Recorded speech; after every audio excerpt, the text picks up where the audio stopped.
ఆయన first time MLA ఒక ముఖ్యమంత్రిని ఒక కాబోయే ముఖ్యమంత్రిని ఓడించి జైంట్ కిల్లర్గా సెన్సేషన్ క్రియేట్ చేశారు. మరి గెలిచిన తర్వాత ప్రజలకు ఏం చేస్తున్నారు ఆయన్ని అడిగి తెలుసుకుందాం. మనతో పాటు ఉన్నారు Kamareddy BJP MLA K Venkataramana Reddy. KVR గారు నమస్తే. నమస్కారం. మీరు ఎన్నికలకు ముందు మీ సొంత డబ్బులతో చాలా కార్యక్రమాలు చేపట్టారు. కానీ ఎన్నికల తర్వాత గెలిచిన తర్వాత మీ సొంత డబ్బులు తీయడం లేదు, ప్రభుత్వం నుంచి నిధులు తీసుకురావడం లేదు, అభివృద్ధి ఆగిపోయిందనే విమర్శకు మీ సమాధానం ఏంటి? సొంత నిధులతో చేస్తూనే ఉన్నాం. ఇంకా స్లాబ్లు పడుతున్నాయి, గుళ్ళు కడుతున్నారు, ఇంకా కళ్యాణ పనులు చేస్తున్నారు. ఇప్పుడు రైతు కళ్ళల కోసము రెడీమిక్స్ ప్లాంట్ వేస్తున్నాము. ఆల్రెడీ ఫౌండేషన్ అయిపోయింది. 15 రోజులలో ఎరెక్షన్స్ అయిపోతాయి. ఎక్విప్మెంట్ అంతా వచ్చేసింది, జేసీబీ వచ్చేసింది, మిక్సర్ వచ్చేసింది, అన్నీ కంప్లీట్ వచ్చేసినాయి.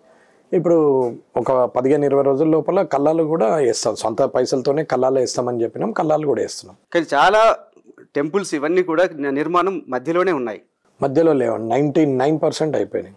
1-2% పెండింగ్ ఉన్నాయి. అవి కూడా అవుతున్నాయి. కళ్యాణ మండపాలు ట్రెస్లతో సహా అయిపోయినాయి. జస్ట్ షీట్స్ వేయాలా, షీట్స్ ఒకటి పెండింగ్ ఉందని. 150 కోట్లు మీ సొంత డబ్బులు ఖర్చు పెట్టి అభివృద్ధి చేస్తానని చెప్పి మాట ఇచ్చారు. నిజంగా అట్లా చేయగలుగుతున్నారా? మొదలు పెట్టాం కదా రైతు కళాలు. అదే కదా ఇప్పుడు రైతు కళాలు వేస్తే ఒక్కొక్క దగ్గర ఎకరము, 2 ఎకరాలు, 3 ఎకరాలు, 5 ఎకరాలు, 6 ఎకరాలు, అంటే minimum 1 acre, 1.5 acre, maximum 6 acres ప్లేస్లో ఇప్పుడు కళ్ళాలు వేస్తున్నాం. రైతు కళ్ళాలు అంటే రోడ్డు మీద రైతులు వరి ఎండబోసుకోకుండా ఆరబెట్టుకోవడానికి కళ్ళాలు ఏర్పాటు చేస్తున్నాం. అవి సొంత నిధులే కదన్న. ఓకే, మీరు ఎందుకు ప్రభుత్వం నుంచి నిధులు తీసుకురాలేకపోతున్నారు? మీకు గవర్నమెంట్ మధ్యలో కోఆర్డినేషన్ లేదా? ప్రభుత్వం ఎక్కడ నిధులు ఇచ్చింది, ఏ కాన్స్టిట్యున్సీలు ఇచ్చింది ఒకసారి చెప్తే నేను కూడా చెప్తా. కోడంగల్కి 100 కోట్లు 1000 కోట్లు ఇస్తున్నారు, మీ దృష్టికి రాలేదా? ఎందుకు మన యంగ్ ఇండియా స్కిల్ యూనివర్సిటీకి కూడా ఫౌండేషన్ వేసారు. ఇప్పుడు మూసీ నదికి 1,50,000 కోట్లు అంటున్నారు. ఫ్లైఓవర్కు 300 కోట్లు అంటారు. అక్బరుద్దీన్ ఓవైసీ గారు అడిగితే ఆడొక 300 కోట్లు పెట్టి అదొకటి డెవలప్ మాటలు ఏముందండి. కేసీఆర్ గారు 80,000 పుస్తకాలు చదివారు. ఇప్పుడు ఈ పాత ముఖ్యమంత్రి 80,000 పుస్తకాలు చదివారు. కొత్త ముఖ్యమంత్రి 80,000 మాటలు చెప్తున్నారు. ఏముందండి, తేడా ఏం లేదు. అంటే అవన్నీ అమలు కావటం లేదా? అమలు అయినప్పుడే మాట్లాడాలి కదండి. అయిపోయినప్పుడే మాట్లాడాలి. ఇంతకుముందు ముఖ్యమంత్రులు కానీ ఇంతకుముందు ప్రభుత్వం కానీ పని అయిపోయిన తర్వాత ప్రారంభోత్సవాన్ని ఎలివేట్ చేద్దరు. ఇది జరిగింది, ఇది చేసినామని చెప్పుకుందరు. ఇప్పుడు శంకుస్థాపనకే చెప్పుకుంటున్నారు. ఒక 5 లక్షలు ఉంటే అయిపోయాయి, ముఖ్యమంత్రి శంకుస్థాపన అవుతుంది. 1,00,000 రూపాయలు ఉంటే అయిపోయాయి, మంత్రి శంకుస్థాపన అయిపోతుంది. ఒక 15,000 నుంచి 25,000 రూపాయలు ఉంటే సరిపోతుంది. ఒక 25,000. కోడంగల్ అభివృద్ధికి ప్రత్యేక కార్పొరేషన్ ఏర్పాటు చేశారు. చేయడం అందరూ చేస్తారు. గజ్వెల్కి చేయలేదండి.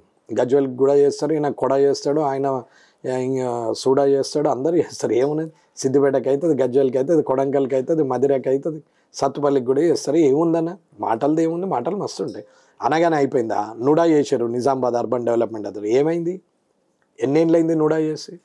సుడా చేశారు సిద్దిపేట అర్బన్ డెవలప్మెంట్. అదంటే ఏమైంది? కూడా అయింది. ఇప్పుడు కూడా ఉంటుంది, కడ ఉంటుంది, అన్నీ ఉంటుంది. ఇప్పుడు మేము కూడా కామారెడ్డికి అట్లనే పెట్టుకుందాం అనుకో, కడ అని. కామారెడ్డి అర్బన్ డెవలప్మెంట్ అథారిటీ అని కేఏ పెడదాం అనుకున్నాం. కానీ మీరు కామారెడ్డి అన్నారు కాబట్టి అడుగుతున్నా, కామారెడ్డిలో తీవ్ర మంచినీటి సమస్య ఉంది. పక్కనే ఉన్న అడ్లూరు ఎల్లారెడ్డి చెరువు నుంచి నీళ్లు కావాలని చెప్పి వీళ్ళు అడుగుతున్నారు.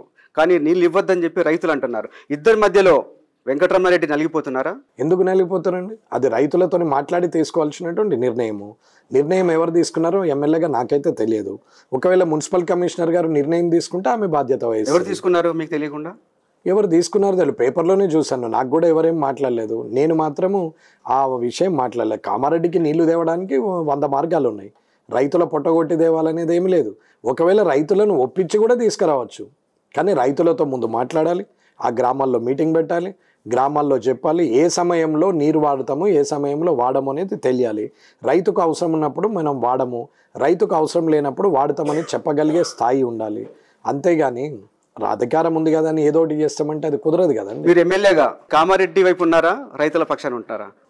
కామారెడ్డి తరపున రైతుల పక్షాన అనేది ఏముంటదండి? అందరి పక్షాన ఉంటారు. అందరు ఓట్లు వేస్తారు. కామారెడ్డికి నీళ్లు కావాలని స్థానిక నాయకులు అడుగుతున్నారు, కామారెడ్డికి అని చెప్పేసి రైతులు అంటున్నారు. మీరు ఎటువైపు? కామారెడ్డి రైతులను అడగకుండా తెస్తామని చెప్పడం తప్పు. రైతు హక్కు అది. ఆ చెరువు కింద 9 గ్రామాలు ఉన్నాయి, కొన్ని 100,000 ఎకరాలు ఉన్నాయి. ఆ రైతులను అడిగి చేయాలా, అడగకుండా నిర్ణయం తీసుకోవడం మున్సిపల్ కమిషనర్ తప్పు. కానీ స్థానిక ఎమ్మెల్యేగా మీకు సమాచారం ఇవ్వకుండా, మీ అప్రూవల్ లేకుండానే ఇవన్నీ జరుగుతున్నాయా? 100%. నాకు తెలియదు. వాళ్ళు ప్రభుత్వం ఉంది కదా అని కమిషనర్ గారు వెళ్ళిగిన్న చూసిరేమో, మరి చేస్తారేమో కమిషనర్ గారు. చేయనివ్వండి, చూద్దాం. మీరు స్థానిక సమావేశంలో ఎప్పుడైనా ఈ విషయం లేవనెత్తారా? లేదు, నేను అసెంబ్లీకి వచ్చినాక జరిగింది అది. ఇప్పుడు ఇంకా నేను కామారెడ్డి వెళ్ళను లేదు. కామారెడ్డి వెళ్ళిన తర్వాత రైతులు వస్తే నేను చెప్తాను, మీ ముఖంగా కూడా చెప్తున్నాం కదా, అది తప్పు.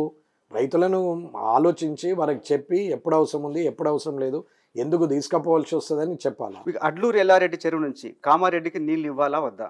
అడ్లూరు ఎల్లారెడ్డి చెరువు నుంచే ఇవ్వాలని ఏముంది? కామారెడ్డి పెద్ద చెరువు ఉంది, కామారెడ్డిలో బుర్రమత్తడి ఉంది, కామారెడ్డికి మిషన్ భగీరథ ఉంది, అన్నీ ఉన్నాయి కదా. అవన్నీ బోను షార్ట్ వాల్ అయినప్పుడు, ఒత్తిడి పెరిగినప్పుడు అది థర్డ్ అవకాశంగా, మూడవ అవకాశంగా వాడుకోవాలి తప్ప దాన్నే మొదటి అవకాశంగా వాడుకున్నట్టు మాట్లాడితే ఎట్లా? మరి ఈ విషయాన్ని మీరు మున్సిపల్ కమిషనర్ కానీ అక్కడ ఉన్న నాయకులకు నన్ను అడిగినప్పుడు నేను ఎందుకు చెప్తానండి? రైతులు అడిగినప్పుడు రైతులకు చెప్తా, ఆఫీసర్లు అడిగినప్పుడు ఆఫీసర్లకు చెప్తా. ఇప్పుడు మీరు అడిగారు, మీకు చెప్తున్నాను కదా. అసలైన తొలి వెలుగు. ఫాలో వాట్సాప్ @తొలి వెలుగు official.